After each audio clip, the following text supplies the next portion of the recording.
¿Qué tal, Martín y Fabiana? Muchas gracias por la comunicación. Buen No, día. muchas gracias a usted por el contacto. Venimos advirtiendo de este régimen de incentivos desde varios sectores. Hemos hablado con el sector PYME, que está muy preocupado por lo bondadosa que es la ley con alguien que puede llegar de afuera con 200 millones de dólares.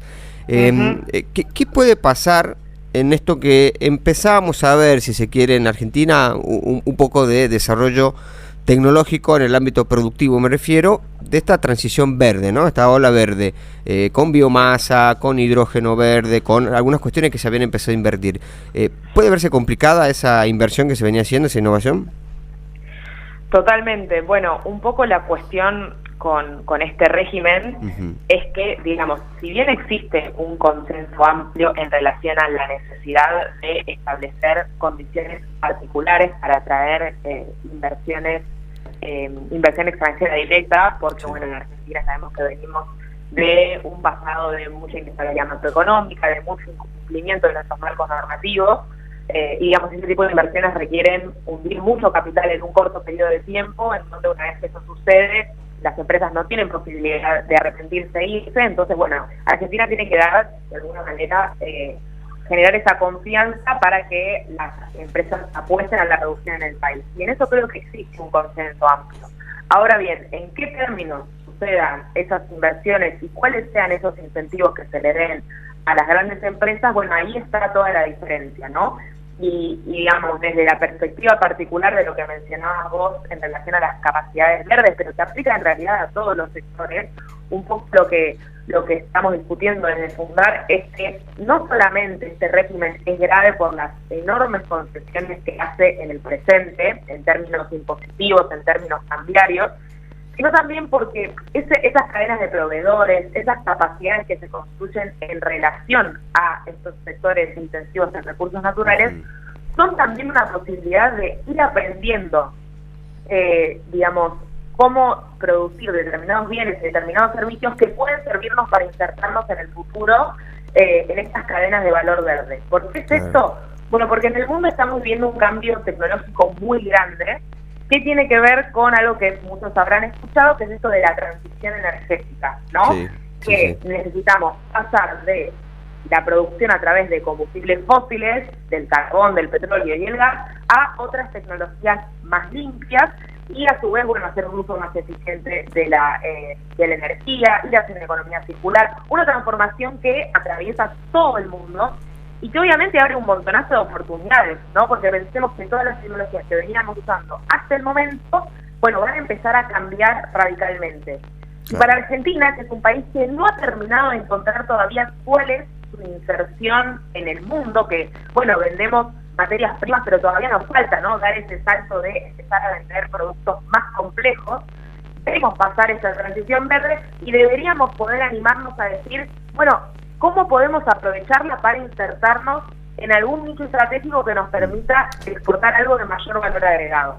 Entonces, justamente, estos sectores extractivos muchas veces lo que permiten es que, como tienen una gran demanda internacional que los tracciona, demanda de minerales, demanda de hidrocarburos, demanda de hidrógeno verde, bueno, si uno establece ciertas condicionalidades, lo que puede lograr es que el ecosistema de proveedores que hay cercanos a esos proyectos extractivos empiece a desarrollar capacidades que le permitan el día de mañana pensar en exportar un servicio complejo, exportar una maquinaria particular. Entonces es un proceso que, si bien no es automático, no es sencillo, creemos que es importante impulsar desde la política pública y que este régimen, digamos, va en el sentido totalmente contrario, ¿no? Claro.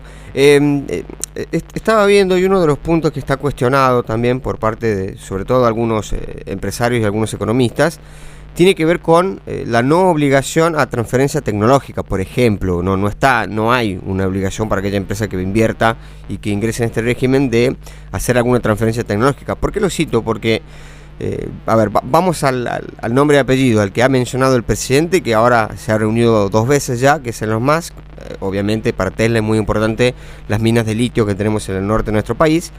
En lugar de promover que haya transferencia de tecnología, que nosotros en algún momento podamos fabricar inclusive autos eléctricos, básicamente le estamos poniendo un moño a nuestro litio para que se lo lleven. Totalmente, y creo que ahí la cuestión es, bueno, no estás al lado, digamos, que Argentina efectivamente pueda producir baterías o que efectivamente pueda producir autos eléctricos. Es un trabajo grande de poder ver, bueno, en qué segmentos nos insertamos de esta nueva ola verde. Lo que sí es seguro es que es un proceso lento y que requiere apalancarnos sobre estos sectores para ir empezando a ver qué ya sabemos hacer en una determinada provincia o en nuestro país, que es parecido a lo que vamos a necesitar hacer en el futuro. ¿Cómo podemos hacer para, apalancándonos sobre lo que sabemos hacer y sobre esta demanda para la producción, por ejemplo, de minerales, podemos aprender lo que necesitamos saber hacer?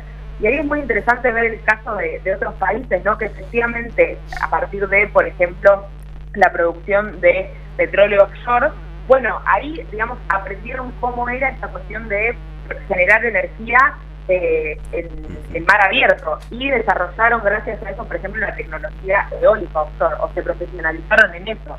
Y ahí uno ve que no es exactamente lo mismo, pero bueno, tal vez hay muchos proveedores que tienen una serie de conocimientos relacionados a tener que trabajar en el mar abierto, que sirve tanto para el petróleo como para la energía eólica.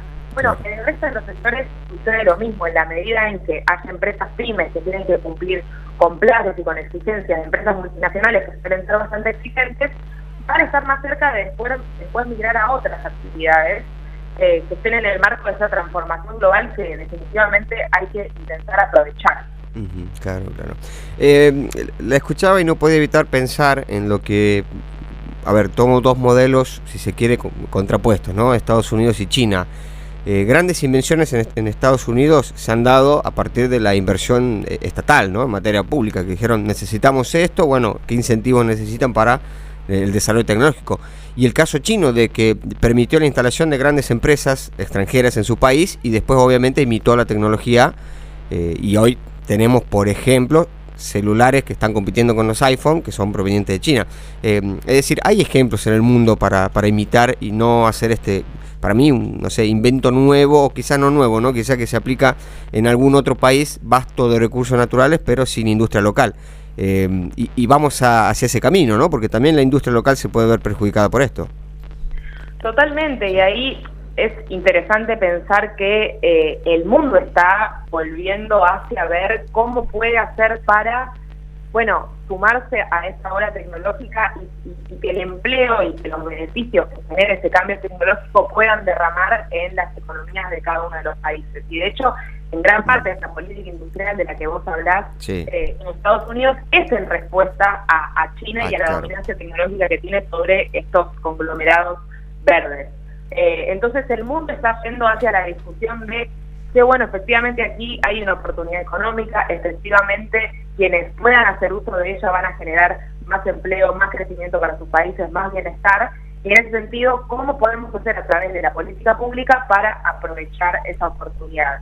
Y obviamente estados como el argentino, que tienen menos recursos, que invierten menos en investigación y desarrollo que otros países con mayores ingresos, bueno, tenemos el desafío de ver cómo con las limitadas herramientas que tenemos igualmente nos subimos a ese impulso y hacemos ese intento. Claro. Y creo que ahí está la cuestión, ¿no? En este tipo de herramientas de política en donde estamos estableciendo condicionalidades para atraer inversiones, ahí tenemos una pista de, bueno, algo que sí tenemos los recursos, ¿cómo podemos hacer un uso inteligente de ellos como para subirnos dentro de nuestras capacidades a esta ola tecnológica? Y ese es el tren, digamos, que no habría que dejar pasar. Claro. Julia, ha sido muy amable, muchísimas gracias por su tiempo. Gracias a ustedes, muchas gracias. Hablamos con la economista Ana Julia Aneise.